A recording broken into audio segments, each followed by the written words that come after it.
इल्ली। इल्ली का नाम सुनते ही पता चलता है फ्रेंड्स, यह एक पत्ता भक्षी कीट है।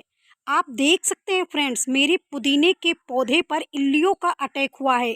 आज हम इल्लियों का हटाने का बहुत अच्छा घरेलू उपाय लेके आए हैं। साथ ही साथ इल्लियों को आप कैसे पूरे हटा सकते हैं अपने गार्डन में, कहीं भी किसी भी पौधे पर। पौधे को नुकसान पहुंचाती हैं, चाहे सुंदर वाले फूलों वाले पौधे हों या फिर वेजिटेबल सब्जियां हों या फिर फ्रूट वाले हों या फिर आकर्षण कोई पत्ते वाले पौधे हों। फसलों पर बहुत तेज़ी से भी इनका अटैक होता है, यहाँ तक कि हमारे गार्डन में जब ये लगते हैं तो बहुत तेज़ी से फैलते हैं और हमारे पत्तों को खाते रहते हैं। इनका काम क्या होता है फ्रेंड्स, पत्तियों को खाती हैं और पत्तियों को नसों को छोड़कर पूरे हरे भाग को नष्ट कर सकती हैं, जिससे जो फसल होते हैं, फूल होते हैं या फिर फ्लावर वाले प्लांट हो या फिर आकर्षण कोई भी प्लांट हो, तो यह फूल और फलियों दानों को भी नुकसान पहुंचाती हैं।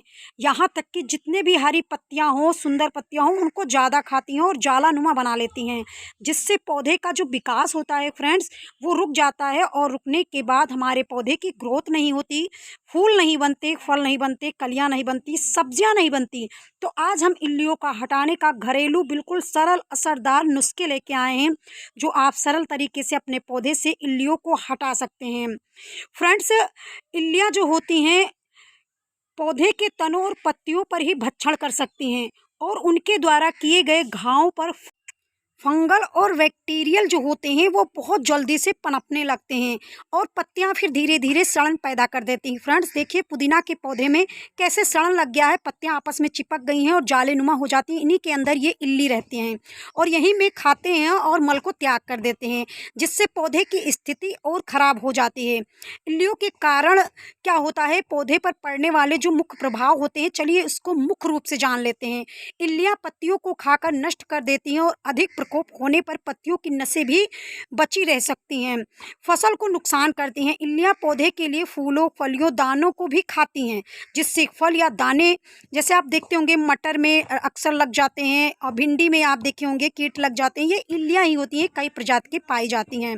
ऐसे ही हमारी ये पुदीना के पौधे पर अटैक हुआ है और मेरा पुदीना का पौधा जो स्वस्थ था, हरा भरा था, कुछ दिन पहले मैंने वीडियो भी डाला और आज आप इस पौधे को देख सकते हैं। तो सबसे पहले जहाँ पर इल्लियों का अटैक हुआ है उस तने खराब हो जाते हैं, तो उनको हटाना भी बहुत ज़रूरी है, तो उसे हम पहले हटा देते हैं। इल्लियाँ क्या होता है, जो खाते हैं पत्तियों को खाते हैं, उसमें जीवाणु और फंगस जो होते हैं, संक्रमण रोग जल्दी से फैलते हैं, जिससे पौधे की जो उत्तक होती है वो सड़ जाते हैं, पौधे की मृत्यु हो जाती है, यानी कि धीरे धीरे पौधे खराब हो जाते हैं। फ्रेंड्स, तो ऐसे में इल्ली जो होते हैं हरे भाग को खाते हैं, फूल को खाते हैं, फलियों को खाते हैं और जो दाने होते हैं, जैसे मैंने मटर का दाना उदाहरण के रूप में बताया, ये खाते हैं और पूरे भारी मात्रा में फसल को और पौधों को नुकसान पहुंचाते हैं।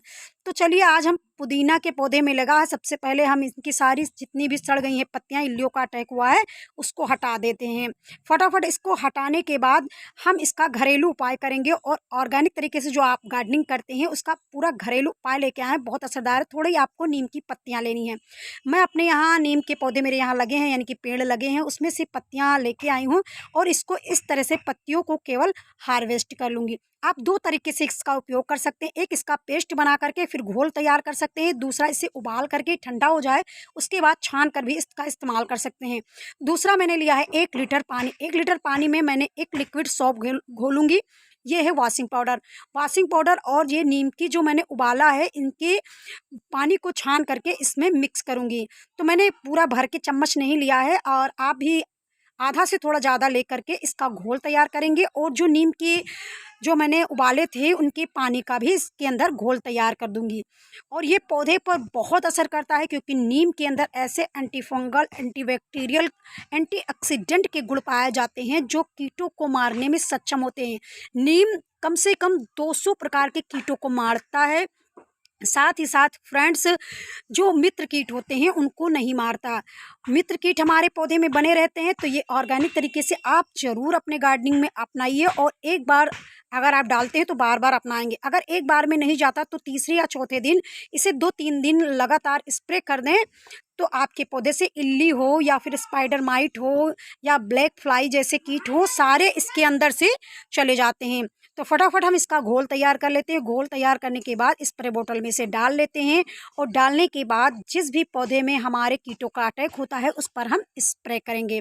फ्रेंड्स, बहुत असरदार है और ये तरीका भी आप अपना कर देखिए। तरीका हमेशा बदलते रहना चाहिए। कभी आप पेस्ट बनाकर डालें, कभी उबाल कर डालें, पत्तियों को छान करके और पौधे पर स्प्रे करें। स्प्रे करने का जो टाइम होता है या तो सुबह एकदम जल्दी करें या फिर शाम को आपको करना है, जिससे मौसम ठंडा हो जाए।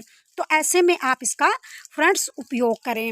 फ्रेंड्स, इल्लियाँ बहुत जल्दी चली जाएंगी और जैसे एक बार में नहीं जाता तो आप तीसरे दिन इस पर स्प्रे करते रहिए। जिस भी पौधे में लगे हों तो ये मर जाते हैं, चले जाते हैं। तो फ्रेंड्स, उम्मीद करते हैं आपको जानकारी बेहद पसंद आई होगी।